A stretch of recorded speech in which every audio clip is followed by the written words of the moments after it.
Здравствуйте! Сегодня мы поговорим о творительном падеже существительных. Творительный падеж отвечает на вопросы кем, чем. Саламатсыздарбы? Биз бүгүн сиздер менен творительный падеж жөнүндө сүйлөшөбүз.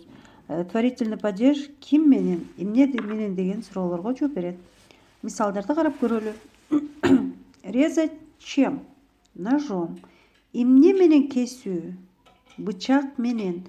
Бычак менен деген сөз орус тилинде ножом деп окончание менен берилип атат. Биз мурунку падеждерди өткөндө көргөнбүз. Ушул дан, дүн мүчөлөрү менен деген сөздөр орус тилинде оконча сөздүн зататочный окончаниялары менен берилет экен. Писать ручкой. Писать чем? Ручкой. Эмне менен жазуу? Ручка менен жазуу. Заниматься чем? Спортом. Эмне менен машыгуу? Спорт менен машыгуу. Руководить чем? Чем руководить? Фирмой. Фирманы жетектөө деген сөздөргө. Дагы мисалдарды карайлы. Разговаривать с кем? С мамой. С кем? С мамой. Ким менен сүйлөшүү? Апам менен. С сыном, уулум менен. С женой, аялым менен. С отцом, атам менен. Обедать вместе с товарищем. Ким менен чогуу тамактануу? Жолдошум менен. Работать с удовольствием. Кандай иштөө? Эмне менен иштөө? Жан дили менен иштөө. Гордиться кем? Сыном. Уулу менен сыймыктануу. Ким менен сыймыктануу? Уулу менен сыймыктануу деген формалар кирет экен бул творительный падежге. Эми караңыз, творительный падеж деп өзү айтып тургандай, бул творить деген этиштен жасалган. Творить деген бул делать, совершать, жасоо, бир нерсени жаратуу деген сөз. Ошондон демек жаратуу же жасоо эмне менен деген суроону талап кылат экен. Творительный падеж кыймыл аракеттин же иштин эмне менен жасалып жатканын билдирет экен. Мисалга алсак, мыкты балка менен какты. Бил гвоздь молотком. Молотком. Кыймыл аракеттин ким менен бирге жасалып жатканын билгизет экен. Мисалга алсак, кечки тамакты эжем менен бирге даярдадык. Ким менен? Эжем менен бирге. Ужин приготовили вместе с сестрой. С сестрой деген формада. Ким аткарып жатканын дагы билдирет экен. Мисалы, приказга директор кол койгон. Приказ подписан директором. Же болбосо муну приказ директор тарабынан кол коюлган деп тике которсок ошондой болот. Бул үйдө жумушчулар куруп жатышат. Ким тарабынан курулуп жатат үй? Кимдер куруп жатышат? Дом строится кем? Рабочими.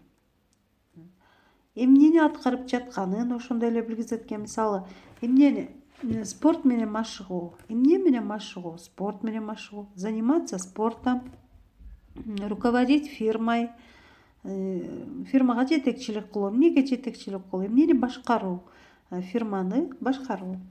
Ошондой эле кандай иштин кантип жасалып жатканын көрсөтөт экен. Мисалы, акчаны почта менен жөнөт деп айта турган болсок, деньги отправь чем? Почтой.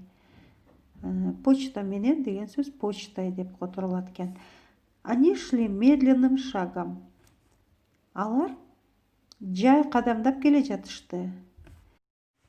Они до дома добрались быстро, потому что шли коротким путем. Алар үйгө тез эле жетип алышты, себеби кыска жол менен келишкен. Коротким путем. Чем? Путем. Каким путем? Коротким. Кыска жол менен. Эмне менен? Кыска жол менен келишкен дегендерди билгизип атат. Бул творительный падеж предлогсуз да, предлог менен да колдонулат экен. Биз байкап келатасыңар, мурунку сабактардан бери бардык падеждерди көргөндө же предлог менен же предлогсуз колдонуп келет экен. Ошондой эле творительный падеждагы предлогу жок, предлогу менен колдонулат экен. Предлогу жок учурларды көрдүк. Мынакей эмне менен деген суроолор жооп берин. Азыр болсо мына предлогдор менен, кайсы предлогдор менен колдонулат, алар эмнени билгизет, ошо жөнүндө сүйлөшөбүз. С предлогу ким менен эмне менен бирге экенин айтууда колдонулат. Мисалга алсак, Айбек с Кубатом кололи дрова. Айбек ким менен? Кубат менен отун жарышты. С кем? Кубат менен. Пирожки с картошкой. Пирожки картошка менен. Пирожки эмне менен дегенди билгизип атат бул формасы.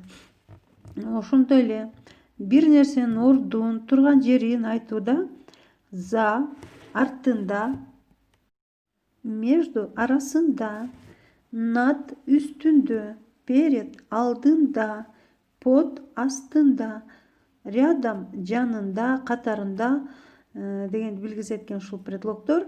Ушу бир нерсенин ордун айтууда, турган жерин айтууда колдонулат экен.